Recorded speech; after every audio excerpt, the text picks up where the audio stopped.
45e édition des activités annuelles de l'Association des élèves et étudiants de Satamansoukroua, région du Hambol. Cette année, les membres de cette organisation de jeunesse ont mis au centre de leurs activités le développement de leur terroir commun. L'école façonne l'individu et fait de lui un citoyen exemplaire au service du développement de sa nation.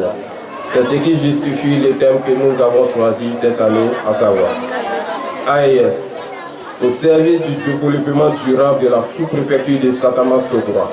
J'invite toutes les filles et fils de Satamansoukroua à l'union, la solidarité et la fraternité. Ça, c'est plus que nous contribuerons efficacement au développement de notre sous-préfecture. Les autorités municipales et administratives se réjouissent de l'engagement de la jeunesse à s'impliquer dans le sort de la localité. Pour ces autorités, le développement repose sur un capital humain bien formé. Les élèves et étudiants sont donc invités à prendre leurs études au sérieux. Le représentant du parrain et les cadres appellent les jeunes à être le fer de lance de l'essor de Satamansoukroua. Les élèves et étudiants de Satamansoukroua sont engagés pour le développement. Nous avons constaté à travers les différentes activités qu'ils ont eu à mener durant toutes ces différentes années, et ce sont des activités qui sont concentrées sur les dons dans les hôpitaux, les kits scolaires. C'est un modèle de société qu'ils décident de construire. Nous sommes venus soutenir notre jeunesse dans le dynamisme du développement de notre région, dans le dynamisme du développement de notre village. Une très belle cérémonie. Les écoliers admis à l'entrée en 6e avec des moyennes supérieures à 16 de la sous-préfecture ont vu leurs efforts récompensés. L'association des élèves et étudiants de la sous-préfecture de Satamansoukroua a vu le jour en 1977.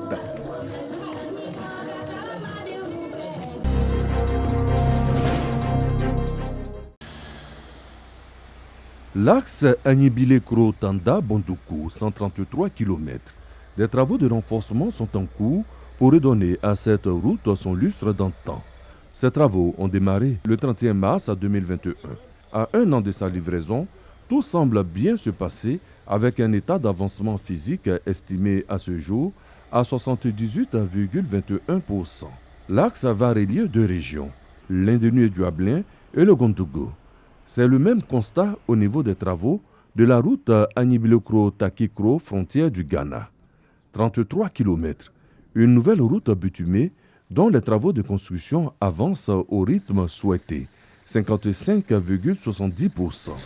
Ces deux routes sont financées entièrement par l'État de Côte d'Ivoire à hauteur de plus de 61 milliards de francs CFA.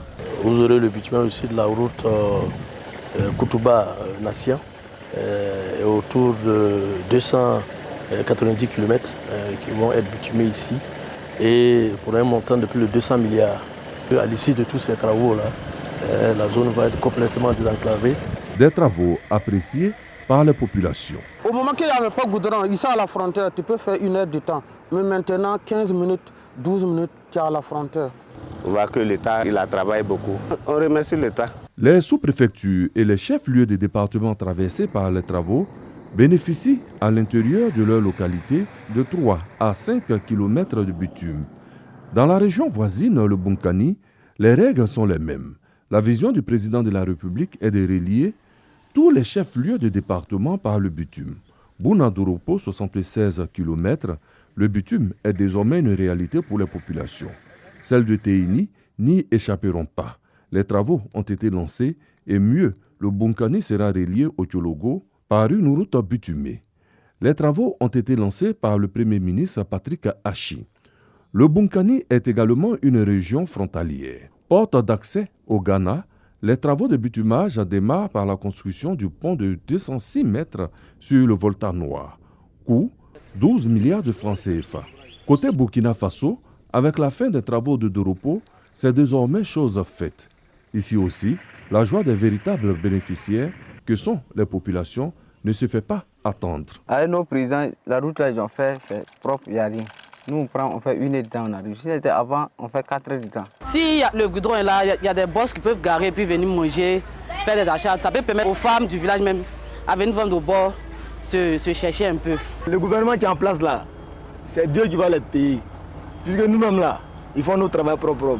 Pour la voirie urbaine, Bouna, 20 km 700, Doropo, 4 km et Bouko, 3 km, travaux achevés à Doropo et Bouko. Avec la construction de la nouvelle route Petit Nation Téini, Les deux localités recevront du bitume pour la voirie urbaine. Dans le Bunkani, le développement routier devient une réalité. Avant, pour aller dans les villages de la frontière, il était pratiquement impossible. Mais le ministère de l'équipement est en train d'ouvrir ses voies. Non seulement ça nous met en situation de sécurité. Aujourd'hui, il faut dire que toutes ces infrastructures ont commencé à donner un niveau de vie élevé à nos populations. Ce n'est pas tout pour le Bunkani. La réhabilitation de la route Bondoukou-Bouna va rentrer dans sa phase active dans les mois à venir. Ce sont au total 212 milliards de francs CFA qui ont été mobilisés par l'État de Côte d'Ivoire pour faire de la fluidité routière une réalité dans le Bunkani. Dans toutes les localités, cet espoir d'une Côte d'Ivoire qui est au travail, résolument tournée vers son développement, est le sentiment partagé par les populations.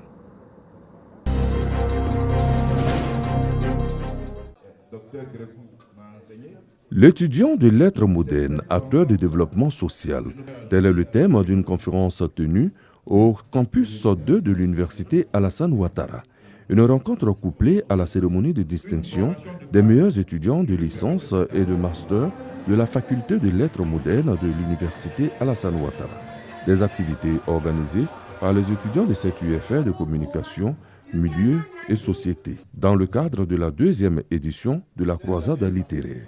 Une action qui vise à promouvoir l'excellence et à apporter leur contribution à la pacification de l'espace universitaire. Nous venons d'organiser la 2e édition de la croisade littéraire en vue non seulement de célébrer l'excellence, mais également de susciter une saine émulation au sein de l'ensemble des étudiants du département des lettres modernes. La réconciliation, qui est l'épine dorsale de toute activité du gouvernement, requiert l'attention et également requiert la disponibilité des uns et des autres pour qu'on puisse parler le même langage. Qui mieux que des étudiants inscrits en lettres modernes peuvent articuler avec génie, avec magie, mais surtout avec style et élégance ce mot de réconciliation. Le parrain de la cérémonie et le représentant du ministre de la Réconciliation nationale exhortent les étudiants à œuvrer pour la non-violence, la cohésion sociale et l'excellence en milieu universitaire. Dans un corps sain, il doit avoir un esprit sain. Et nous sommes là pour les soutenir, pour les encourager, pour aller de l'avant. Des prix spéciaux sont remis aux parrains et aux enseignants de lettres modernes de l'université Alassane Ouattara.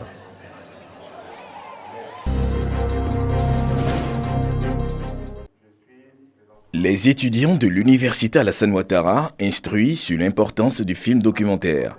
Les réflexions et les échanges ont porté sur le thème « Le film documentaire africain comme outil de sensibilisation, d'expression et de développement en Afrique de l'Ouest ».